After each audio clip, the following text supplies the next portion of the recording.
She chased a thief through the market with nothing but a shoe and fury, screaming threats that made sailors blush. The hooded stranger watching from the shadows laughed for the first time in 30 years. What the struggling single mother didn't know, the man now following her home was the vampire king himself, and her courage had just awakened something dangerous in him. The market smelled like rain and rotting fish. Aldrich pulled his hood lower, watching the night crowd shuffle between stalls lit by flickering oil lamps. 30 years. 30 years since he'd felt anything beyond the cold weight of his crown. 30 years since betrayal had hollowed him out, leaving nothing but duty and an endless, gnawing emptiness. He came to these markets because his advisors couldn't. They saw numbers, tax revenues, crime statistics, population counts. Aldrich needed to see faces. Needed to remember why he still bothered ruling at all. Tonight, he was just another shadow in a worn cloak. "Please," a woman's voice cut through the market noise. "I need the fever medicine. My son." Aldrich's eyes shifted to a stall where a thin woman with wild, tangled hair was digging through a threadbare pouch. Her fingers trembled as she counted copper coins onto the merchant's table. "Not enough," the merchant grunted, sweeping the coins back toward her. Prices went up. Shortages. The woman, Mira, he heard someone call her, looked like she hadn't slept in days. Dark circles hung beneath her eyes, and her dress was patched in at least 4 places. But her jaw was set with stubborn determination.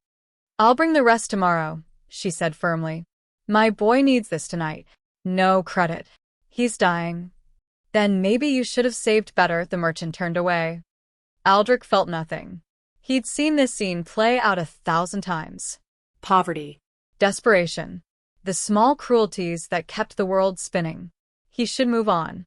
There were other districts to observe. A hand shot out. Fast. Too fast for a normal human. A figure in dark clothes snatched Myra's pouch from the table and bolted into the crowd. For a moment, everyone froze. The merchant swore. Someone gasped. Mira stood there, staring at her empty hands, at the scattered copper coins rolling across the mud. Then her face changed. Not into despair. Into pure, incandescent rage. "You absolute bastard," she screamed, and took off running. Her shoe came off in the mud. She didn't stop. She bent down, grabbed it, and kept sprinting, now wielding the worn leather shoe like a weapon. "I will skin you alive. I will feed you to rats. Get back here." The thief vaulted over a barrel. Mira went through it, scattering fish everywhere, still screaming threats that would make a sailor blush. And Aldrich. Aldrich laughed. The sound shocked him. It burst from his chest like something breaking free, raw and unexpected. His hand flew to his mouth, but it was too late. The laugh had already escaped, echoing in his own ears like a stranger's voice. When was the last time? When had he last? No. He couldn't remember. Couldn't remember what joy felt like until this ridiculous woman with one shoe chased a thief through a fish market, screaming promises of creative violence. The thief was fast. Enhanced. Definitely vampire-touched, even if just barely. But Mira was furious, and fury gave her a wild, chaotic momentum that was somehow working. "Your mother would be ashamed. Your ancestors are crying. Give me back my money, you walking disaster." She swung the shoe. Actually connected. The thief stumbled. Aldrich moved without thinking. He was faster than both of them, faster than almost anything that walked the earth. In 3 seconds, he'd crossed the market, intercepted the thief in a dark alley, and slammed him against the wall with enough force to crack stone. "The pouch," Aldrich said quietly. The thief's eyes went wide. Even through the hood, he could sense it, the power, the age, the absolute authority that radiated from Aldrich like cold moonlight. "And my lord, I didn't know." "The pouch." Shaking hands offered it up. Aldrich took it, then glanced at the thief's neck. Vampire-touched, as he'd suspected. Low-level corruption.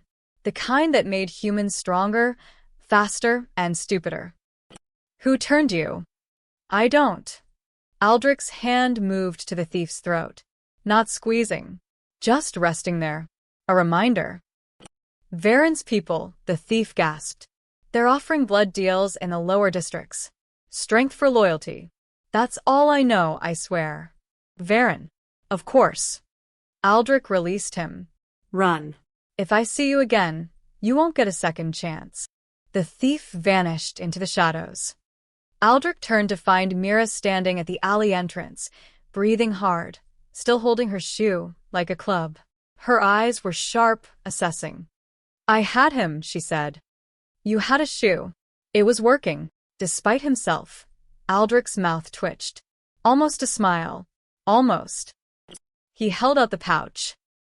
Mira snatched it, checked the contents, then looked up at him with suspicious eyes. Who are you? Someone who dislikes thieves. You moved like, she stopped. Studied him. You're not human. Smart. Observant. And apparently not scared, which was either very brave or very foolish. Does it matter? Aldrich asked. Depends. Are you going to try to eat me? I just saved your money. That's not an answer. He found himself almost smiling again. Twice in one night. Unprecedented. Buy your medicine, he said, turning to leave. Wait, her voice stopped him. When he glanced back, her expression had softened slightly. Just slightly. Thank you. My son, he really does need it. Something in her voice made Aldrich pause. The love, the desperation, the absolute certainty that she would burn the world down for her child. He knew that feeling. Had felt it once, before everything shattered. Your son is lucky, he said quietly, to have someone who fights so fiercely for him. Then he disappeared into the crowd before she could respond. But he didn't go far. Curiosity, that dangerous, long-dead thing, had stirred to life. He followed her from the shadows, watching as she bought the medicine, as she hurried through dark streets to a cramped house in the worker district. Through the window, he saw her kneel beside a small bed where a boy lay fevered and pale. Saw her smooth his hair back with gentle hands, the same hands that had wielded a shoe like a weapon minutes ago. Aldrich moved closer, silent as death. Then he felt it. The boy's energy, his blood.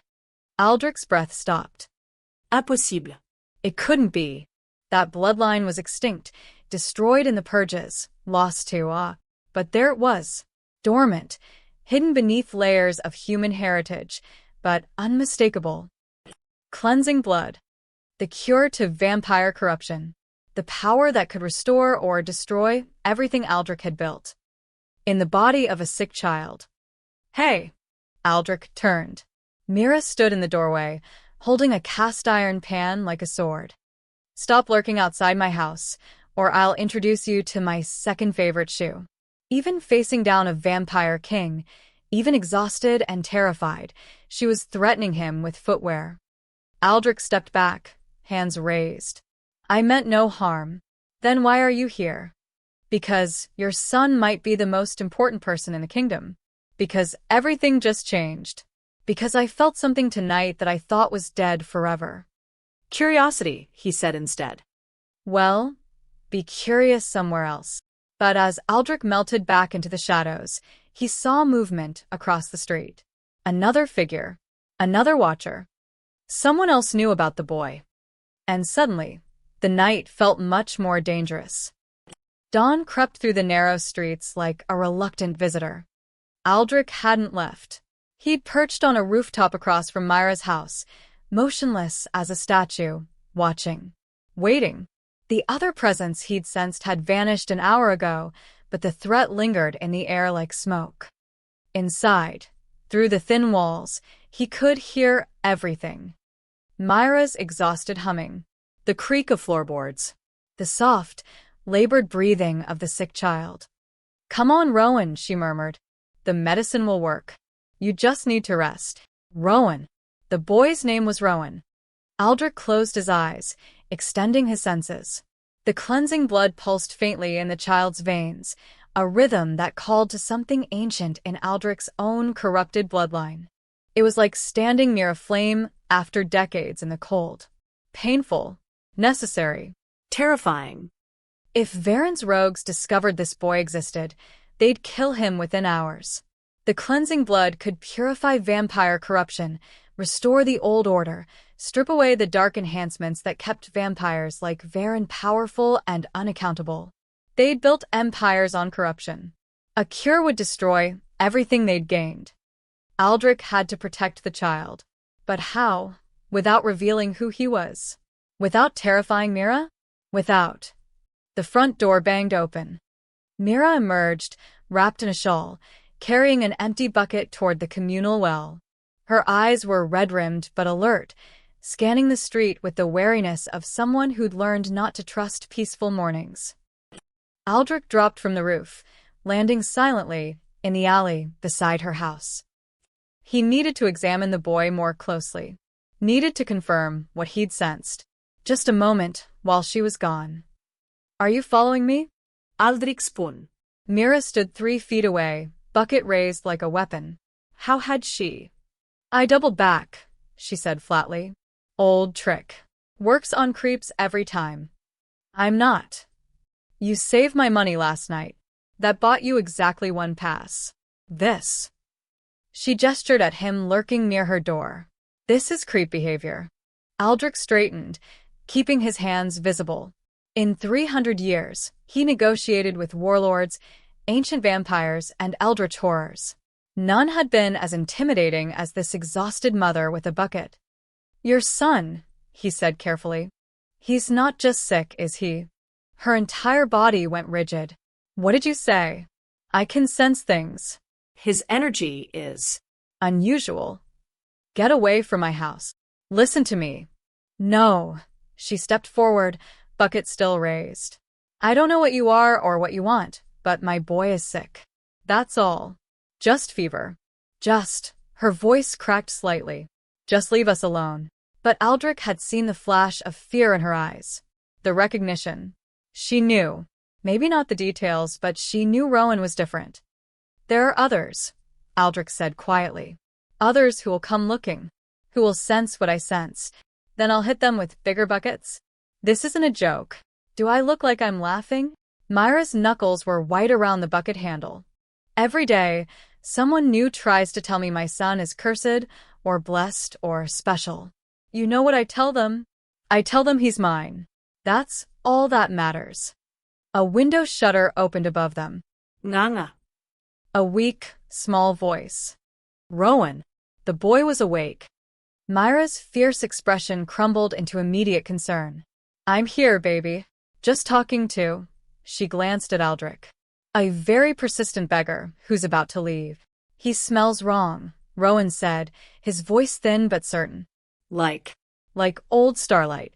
Like the night sky before storms. Aldrich's breath caught. The boy could sense his true nature. His age. His power. Myra's face went pale. She looked at Aldrich with new understanding and new terror. Inside, she hissed. Now. Before the neighbors see. She grabbed his cloak and yanked him through her doorway with surprising strength, slamming the door behind them. The house was tiny. 1 room, barely furnished.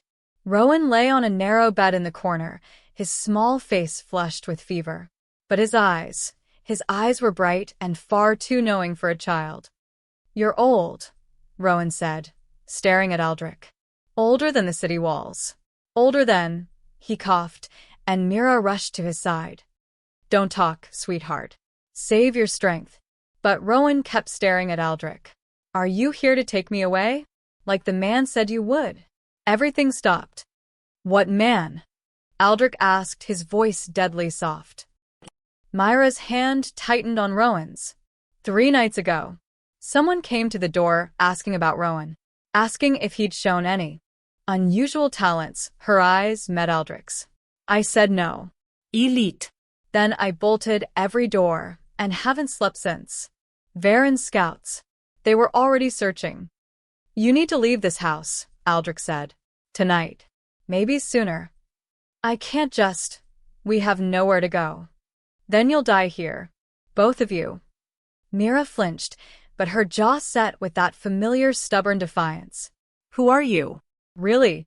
Aldrich looked at the boy, at the mother, at this tiny house that somehow held the kingdom's future in its walls. Someone who's forgotten how to protect anything, he said quietly. But I'm going to remember. Starting now. Outside, a shadow moved past the window. Aldrich's hand went to the concealed blade at his hip. Get away from the door, he whispered. Mira pulled Rowan close, fear finally breaking through her brave mask. The shadow paused, listening. Then it moved on. But Aldrich knew they were already out of time. The abandoned barracks smelled like blood and old ambition.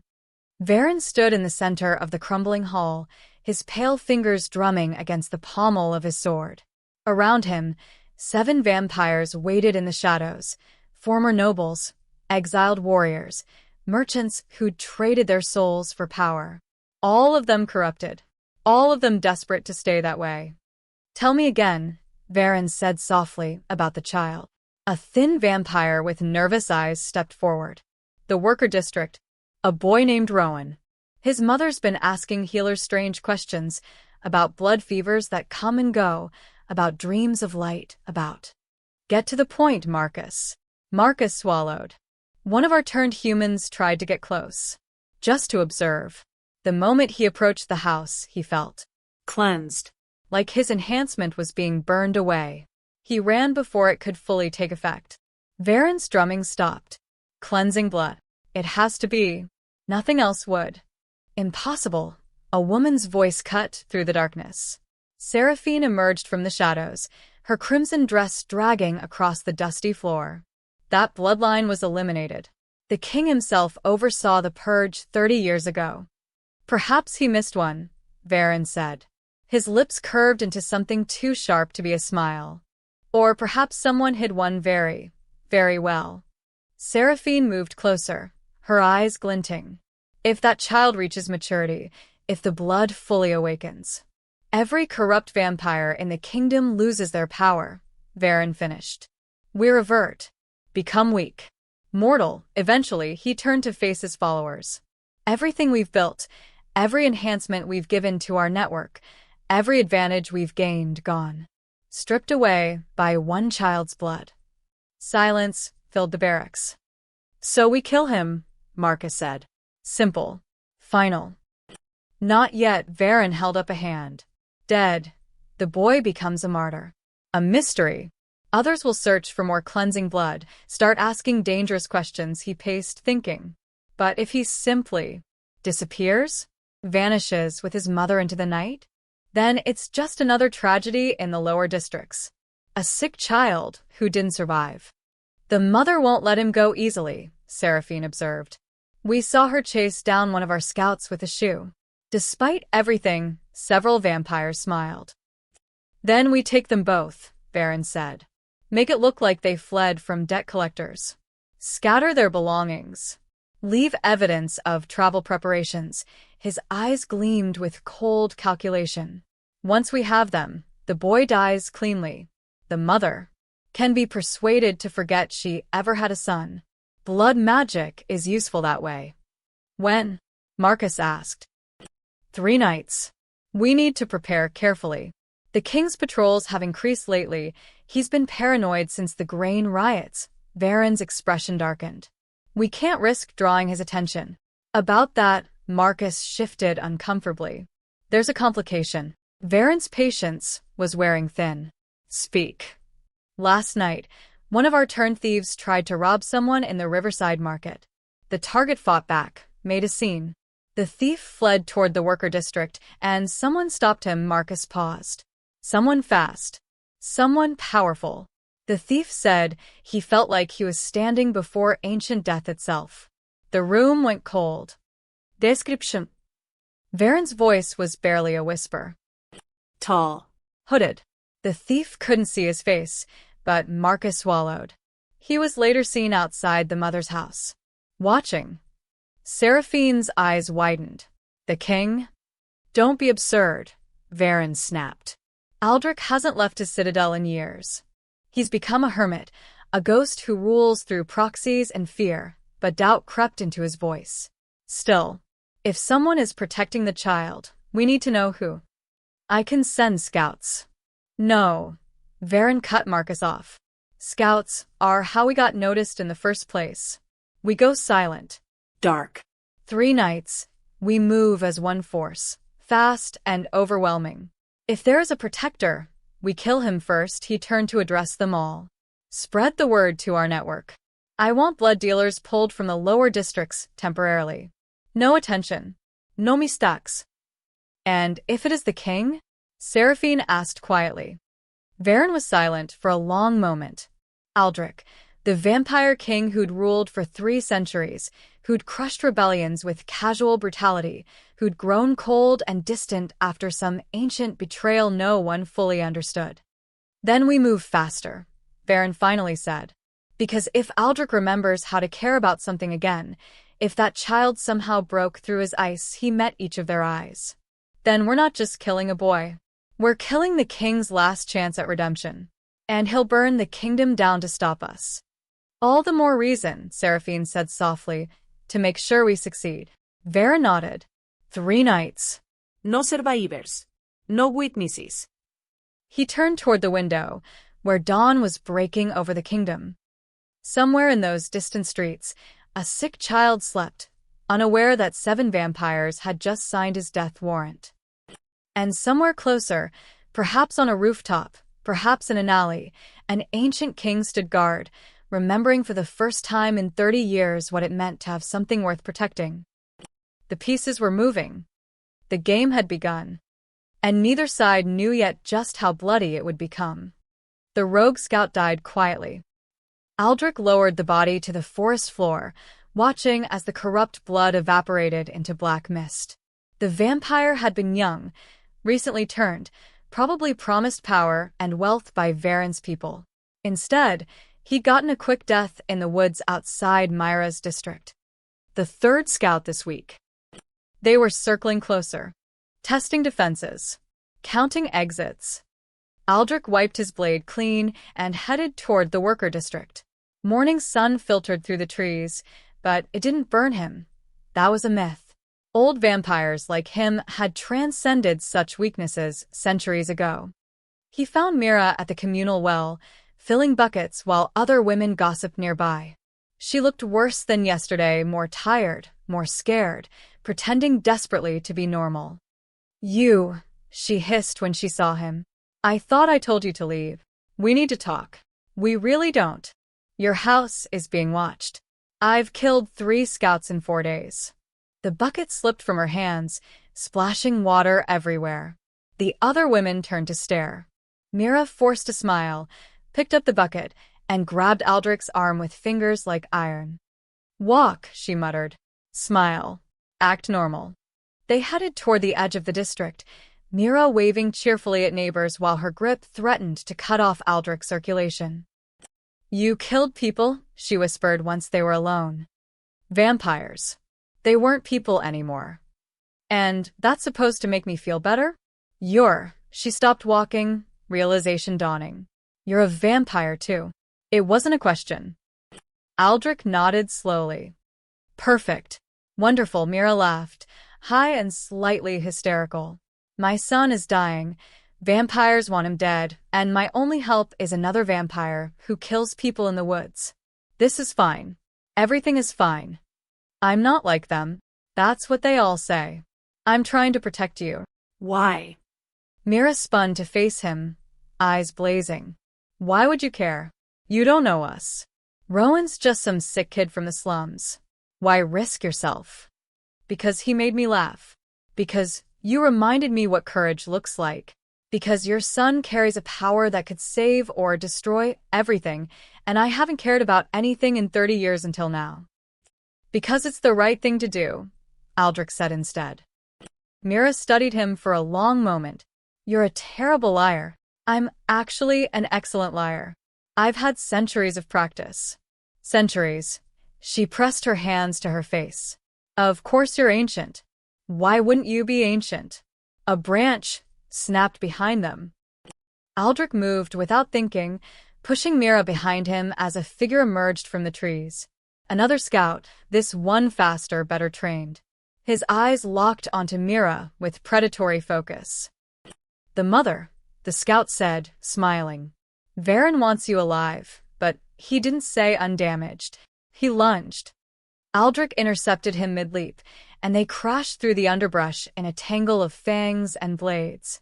The scout was strong, genuinely skilled, not just some desperate human given corrupt blood. You're protecting them? The scout's eyes widened in recognition. You're impossible. The king doesn't leave his. Aldrich snapped his neck before he could finish. Silence fell over the forest. Mira, Aldrich said carefully, not turning around. Are you hurt? No answer. He turned to find her backing away slowly, fear finally overwhelming her bravery. He called you king, he said, her voice shook. Who are you? Someone trying to help. Don't lie to me. The shout startled birds from nearby trees. I've had enough of lies and secrets and mysterious protectors. Who are you? Aldrich pulled back his hood. In full sunlight, his features were sharp and unnaturally perfect, the kind of face that belonged on ancient coins and forgotten statues. Silver eyes that had watched kingdoms rise and fall. Skin that hadn't aged in 300 years. My name is Aldrich, he said quietly. And yes, I'm the Vampire King. Myra's face went through several expressions, disbelief, terror, anger, and finally settling on exhausted frustration. The Vampire King, she repeated flatly. The actual, literal Vampire King has been lurking outside my house for a week. I prefer guarding. I prefer landlords who fix my roof, but we can't all get what we want. She sat down heavily on a fallen log. This is insane. You're insane. I'm insane for even listening to. She looked up sharply. Why? Why would a king care about us? Your son has cleansing blood. A power thought extinct. If it fully awakens, it could cure vampire corruption across the kingdom, restore balance, eliminate the worst of our kind, he paused. Or it could be weaponized, used to control us. Varen and his rogues want Rowan dead before anyone else discovers what he is. And what do you want? Aldrich met her eyes. To keep you both alive. Nothing more. Nothing more, Mira echoed. The king wants nothing. Very believable. I don't expect you to trust me. Good. Because I don't. But she stood, brushing dirt from her dress. However, I'm practical. You've killed people, sorry, vampires, trying to hurt my son. You haven't tried to take him. And right now, you're the only thing standing between Rowan and whatever's coming, she pointed at him. But I make the decisions about my son. Not you. Clear? Despite everything, Aldrich felt that strange warmth again. Amusement. Respect. Crystal clear. Good. Now, she started walking back toward the district. We need to get Rowan somewhere safe. Somewhere your vampire friends can't find us. They're not my friends. I don't care if they're your knitting circle. Just get us somewhere safe. Aldrich watched her march ahead, fearless and terrified in equal measure. 30 years of numbness, of isolation, of ruling from behind walls. And this woman was ordering him around like an incompetent servant. He smiled, actually smiled, and followed her into the dangerous daylight. The hunter's cabin sat deep in the forest walls, surrounded by ancient wards that hummed with forgotten magic. Aldrich carried Rowan through the doorway while Mira followed, clutching a bag of their hastily gathered belongings. They'd left her house in the middle of the night, slipping through back alleys while Aldrich's few remaining loyal guards created diversions across the district. This place is protected, Aldrich said, laying Rowan gently on the cabin's single bed. Old magic. Older than me, even. Nothing corrupted can cross the threshold. Mira immediately set to work, checking Rowan's fever, adjusting blankets, murmuring soft reassurances. The boy hadn't woken during the journey. His breathing was shallow, his skin too pale. He's getting worse, she said quietly. The stress of moving didn't help. Aldrich examined the boy from a distance, sensing the way his cleansing blood pulsed erratically. His power is fighting the fever. That's why normal medicine isn't working. His body doesn't know whether to purify or heal. Can you help him? I don't know. Myra's shoulders sagged. For the first time since he'd met her, she looked truly defeated. What kind of king doesn't know? The kind who's been hiding from his responsibilities for 30 years. The admission came easier than expected. I'm sorry. I should have better answers. She was quiet for a moment, stroking Rowan's hair. Why did you hide, I mean? Aldrich moved to the window, staring out at the dark forest. Betrayal. My family, my human family, before I was turned, they sold me to a vampire lord for gold and land. I was 17-inch. The old wound ached like a fresh cut. After I became king, I thought I could trust my advisors. Build something better. Instead, they conspired against me, tried to overthrow me for a more manageable ruler. What happened to them? I won. His voice was hollow. Then I stopped trusting anyone. Stopped feeling anything. It was easier that way. Easier, Mira repeated. Not better. No. Not better. Rowan stirred, mumbling in his sleep. Mira adjusted his blankets again, her movements gentle despite her exhaustion. You should rest, Aldrich said. I'll keep watch. I can't sleep. Every time I close my eyes, I see them coming for him. She looked at Aldrich, her eyes red-rimmed. How do you do it? Live for centuries watching people suffer? You stop looking, stop caring. Build walls until nothing can touch you. Sounds lonely. It was. Aldrich surprised himself with the honesty. It is. Mira stood, moved to the small cabinet in the corner and found tea leaves and a dented kettle.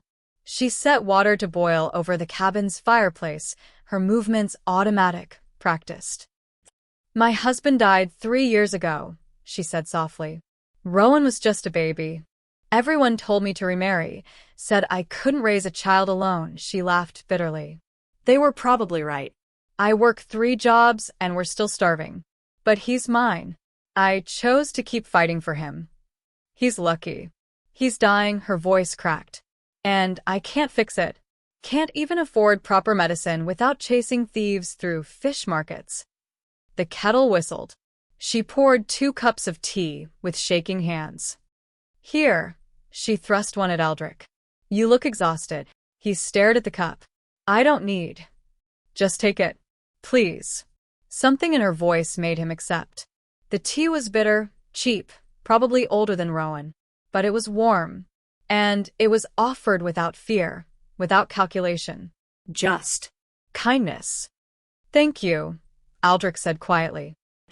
They sat in silence, drinking terrible tea while Rowan slept and the forest whispered outside. The stars, Rowan murmured suddenly, his eyes fluttering open. He looked directly at Aldrich. You still smell like stars. Mira rushed to his side.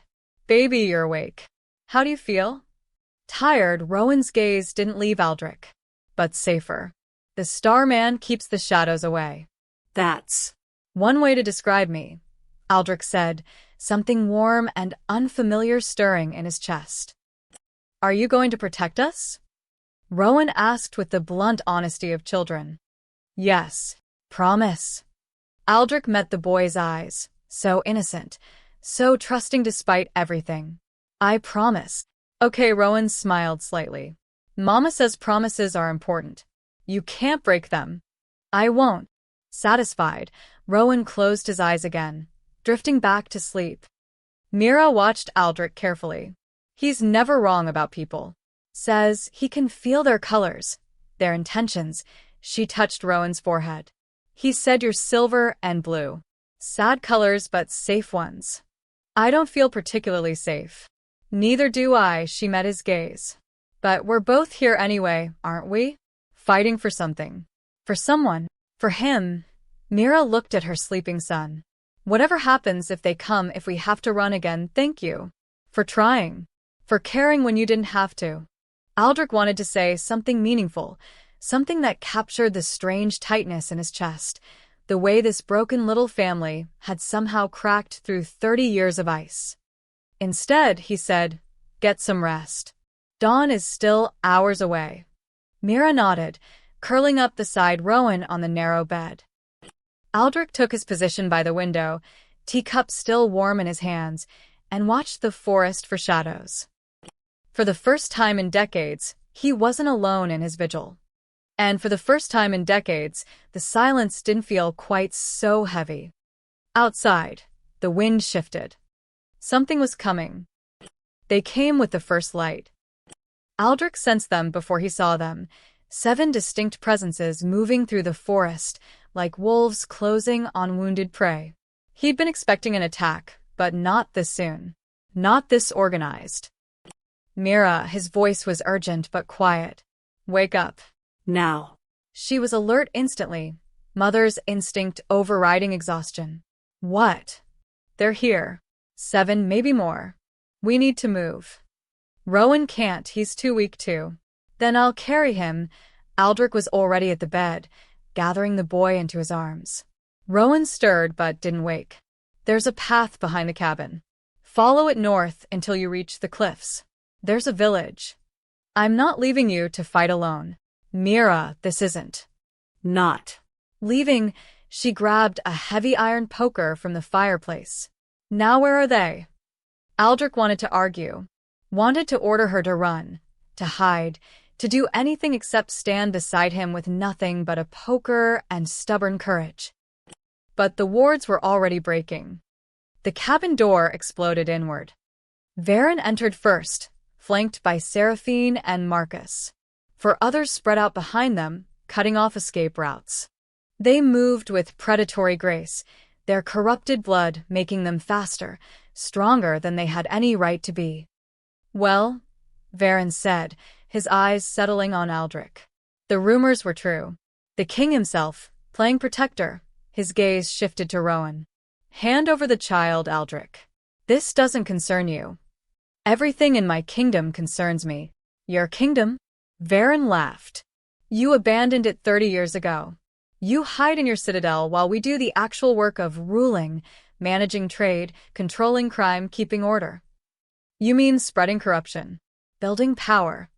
Same thing. Varen's smile was cold. The boy dies today. You can't stop all of us. Aldrich set Rowan down carefully behind him. Watch me. He moved. 300 years of speed, power, and barely restrained violence erupted in the small cabin. Aldrich caught Marcus by the throat, hurled him through the wall, ducked under Seraphine's blade, snapped her wrist with casual brutality. But there were too many. A rogue grabbed Mira from behind. She twisted, swung the poker with everything she had. It connected with his skull with a satisfying crack. He stumbled back, shocked. I said we fight together, she shouted at Aldrich. Despite the chaos, despite the danger, Aldrich felt that impossible warmth again. Pride. Respect. This woman was facing down vampires with a fireplace poker and winning. Behind you, she screamed. Aldrich spun, caught a blade meant for his spine, twisted it from the attacker's hands and drove it through his chest. Black blood sprayed across ancient wood. Varen watched from the doorway, calculating. Seraphine. The boy. Now. She lunged for Rowan. Mira threw herself between them, poker raised. Over my dead body. That can be arranged, Seraphine hissed. But before she could strike, Rowan's eyes snapped open. Light exploded from the boy's small body. Pure, silver, blinding light that filled the cabin like dawn breaking inside a sealed room. Every corrupted vampire screamed, clutching at their chests as the cleansing blood activated. Not fully, not permanently, but enough. Their enhancements flickered. Failed. For just a moment, they were weak. Aldrich didn't waste it. He moved through them like death itself, precise, brutal, efficient. 2 rogues fell before they could recover. Marcus fled through the broken wall. Seraphine stumbled back, her corruption fighting against the cleansing wave.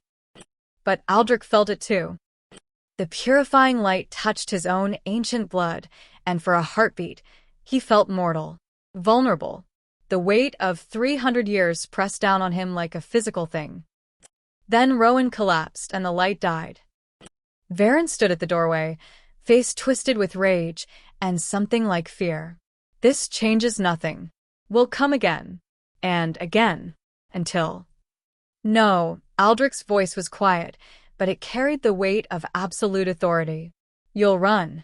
Now.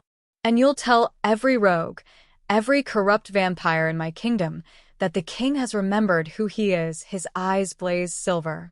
And I'm done hiding. For a moment, Varen looked ready to fight.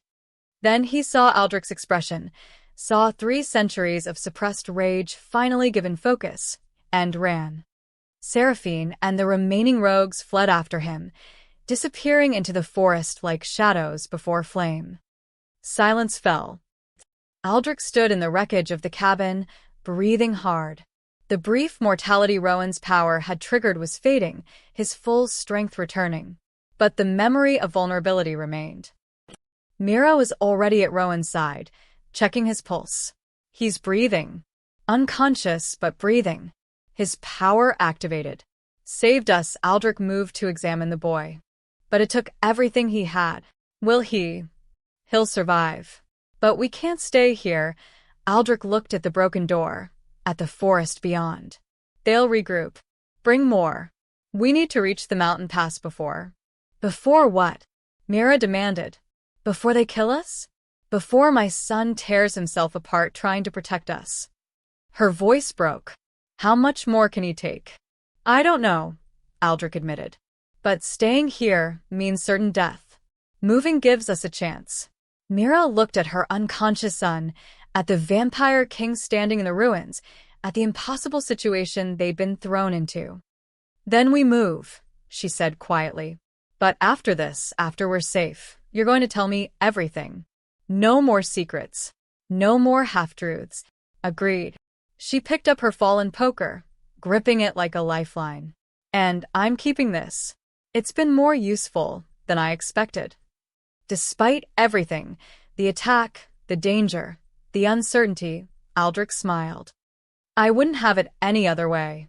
They gathered what they could carry and headed into the dangerous dawn, a broken family and a king remembering what it meant to fight for something beyond himself. Behind them, the forest burned with the lingering traces of Rowan's light. Ahead, the mountain pass waited. And somewhere in between, Varen was planning his next move. The ruins of the old temple rose from the mountainside like broken teeth. Aldrich led them through crumbling archways as the sun climbed higher, burning away the morning mist. Rowan remained unconscious in his arms, wrapped in Myra's shawl. She walked beside them, exhausted but vigilant, still clutching that ridiculous poker. Why here? She asked, eyeing the ancient stones warily. It's a place of truth, Aldrich said, built by the first vampires and humans who tried to coexist. No lies can survive within its walls. Old magic ensures it. He paused at the entrance.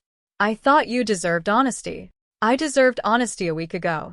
You're not wrong. They entered the temple's central chamber. Fragments of stained glass caught the sunlight, scattering colors across worn stone. In the center stood an altar carved with symbols neither human nor vampire, something older, from the time before the division. Aldrich set Rowan down gently on a stone bench, then turned to face Mira. Ask, he said simply. Anything. The temple won't let me lie. Mira studied him for a long moment. Then, are you going to take my son from me? No. The word rang through the chamber with the clarity of absolute truth. Will you use him? His power. Not without your permission. And his, when he's old enough to give it. Aldrich's jaw tightened. I've seen what happens when power is stolen from the unwilling. I won't repeat those mistakes. Why do you really care? About us? Her voice softened. A king could have dozens of guards protecting Rowan. You didn't need to risk yourself. Aldrich was quiet. The temple's magic pressed against him, demanding truth. Because I was dead inside for 30 years. I ruled, I survived, but I didn't live. Then I saw a woman chase a thief with a shoe and scream threats that would make soldiers blush. He met her eyes. You made me laugh. Made me feel something. Your son carries a power that could save the kingdom, but you You reminded me why kingdoms are worth saving. Myra's breath caught. You can't just. I'm not asking for anything, Aldrich said quickly. I know what I am, what I've done. The blood on my hands could fill oceans, his voice dropped. But standing beside you, protecting your son, it's the first time in decades I've felt like something more than a monster wearing a crown. The temple's light seemed to brighten, confirming every word. You're an idiot, Mira said finally. Probably. A centuries-old vampire king who apparently has the emotional intelligence of a brick. I've been told. And you think fighting beside me for a few days means you've suddenly found redemption or purpose or whatever this is? She stepped closer, and Aldrich realized she was furious. You don't get to put that weight on us. On me. We're not your salvation project. The words hit harder than any blade. You're right. I'm sorry. I shouldn't have. I'm not finished, her eyes blazed. You want honesty? Fine. You terrify me. Not because you're a vampire, but because when you look at Rowan, I see someone who'd burn the world down to keep him safe. She jabbed a finger at his chest. That's my job. Mine. Not yours. I know. Do you? Because right now, you're talking like we're yours to protect. Like you've claimed us, she crossed her arms. We're not yours, Aldrich. We're our own people making our own choices. The temple's silence was deafening. Then Rowan stirred. Nana. His voice was weak, but clear. Why are you yelling at the Starman? Myra's anger crumbled into relief. She rushed to his side, checking his fever, his color.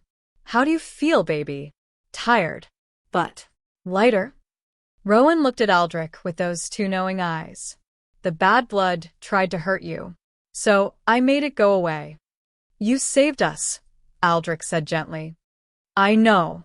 I could feel what you were feeling. Rowan's gaze was steady. You were scared. Not of the bad vampires. Of losing us. Mira froze. I'm not good at this, Aldrich admitted, the temple forcing raw honesty from him. At caring. At letting people close. I've forgotten how. Or maybe I never knew. He looked at them both, this fierce mother and her extraordinary child. But I meant what I said.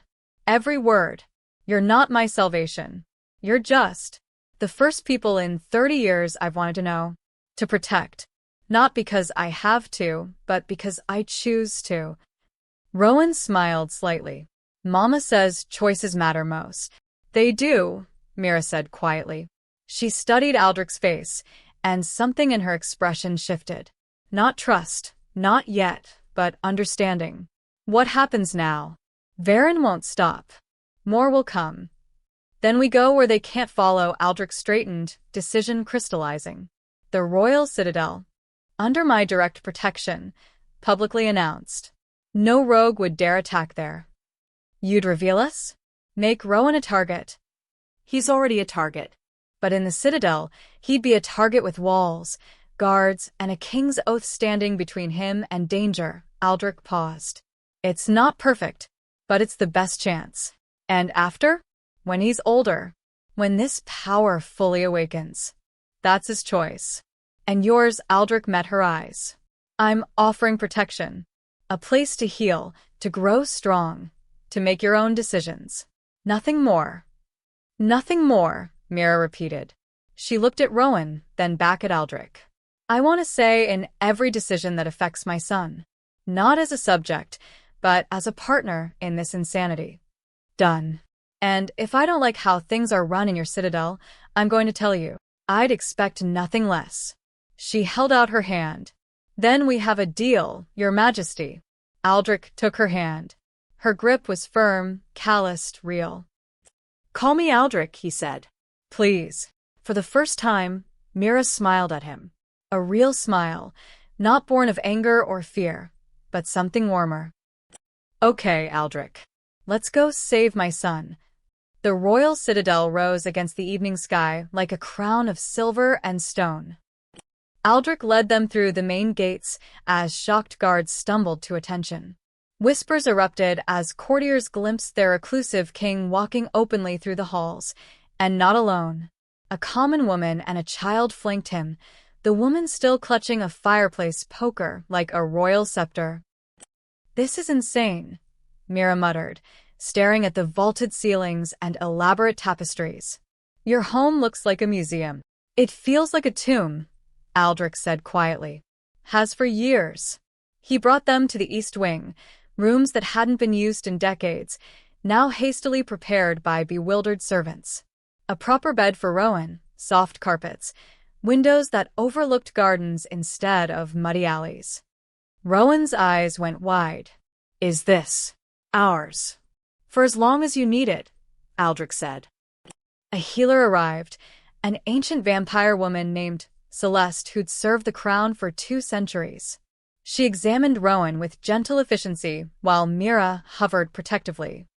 "The cleansing blood is stabilizing," Celeste announced. "Now that he's away from immediate danger, his body can focus on healing rather than defending." She looked at Aldrich meaningfully. "He'll need rest. Peace. Time. He'll have it." After Celeste left, Aldrich found Mira standing at the window, watching the sunset paint the kingdom in gold and crimson.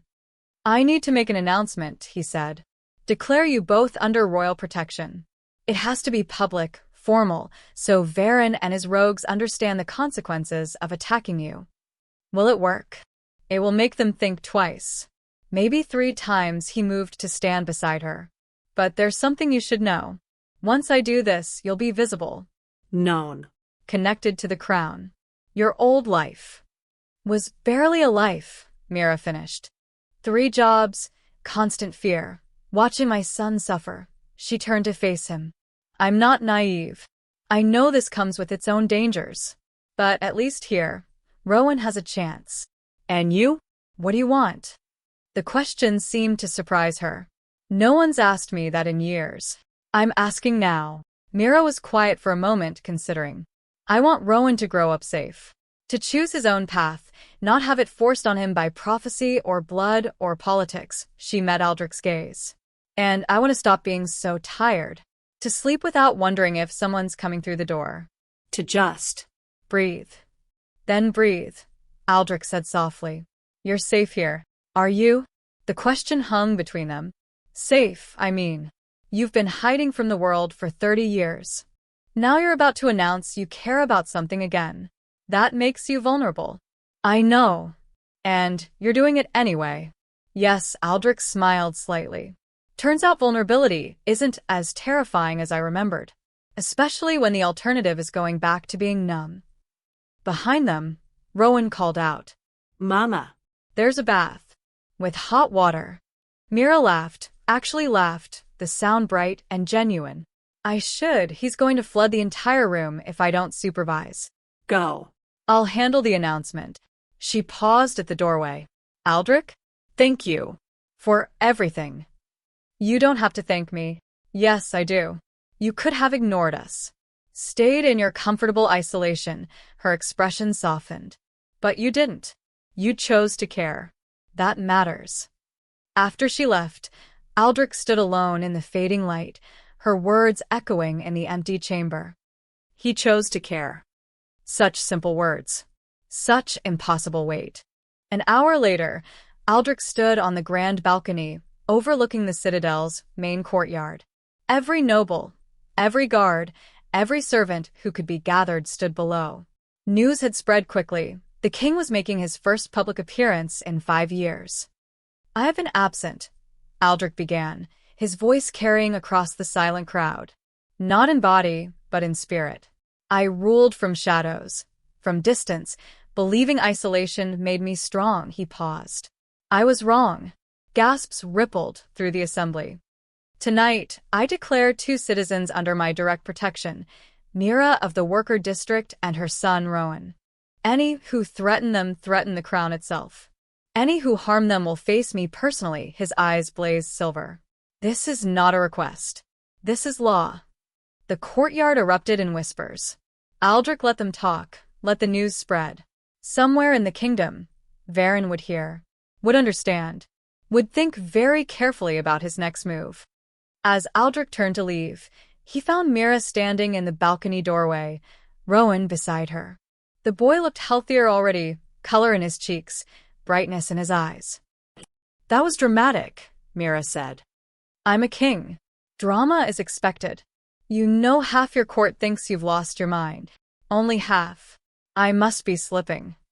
Rowan tugged at Aldrich's sleeve. "Are we really safe now?" Aldrich knelt to the boy's level. "Safer. There's still danger. There always will be. But you have me, your mother, and an entire citadel between you and harm. And you'll stay? Not disappear like before." The question hit deeper than Rowan probably intended. Aldrich glanced at Mira, who watched him with careful eyes. "I'll stay," he promised. "No more hiding." Rowan hugged him suddenly, small arms wrapping around Aldrich's neck with complete trust. The vampire king, who'd killed thousands, ruled for centuries, forgotten how to feel, froze. Then slowly he hugged back. When Rowan pulled away, he was grinning. "You should smile more. You look less scary." "Rowan," Mira scolded, but she was fighting her own smile. "He's right," Aldrich said. And then he did, smiled, genuinely, the expression feeling strange and wonderful on his face. The first real smile in 30 years. Myra's breath caught. "There it is." "What?" "Whatever you were before the walls went up," she reached out, hesitated, then touched his arm briefly. "Thank you for letting us see it." They stood together on the balcony as night fell over the kingdom, a broken king, a fierce mother, and a boy whose blood might change everything. Their future wasn't written yet. Romance, if it came, would be slow, earned, built on choices made freely rather than prophecy or fate. But the foundation was there. Courage, trust, connection. And for the first time in 30 years, Aldrich looked toward tomorrow not with dread or numbness, but with something dangerously close to hope. In the courtyard below, guards took their posts. The Citadel's wards hummed with renewed strength. And somewhere in the darkness beyond the walls, rogues reconsidered their plans against a king who'd finally remembered why kingdoms were worth defending. The game had changed. And Aldrich was done playing from the shadows.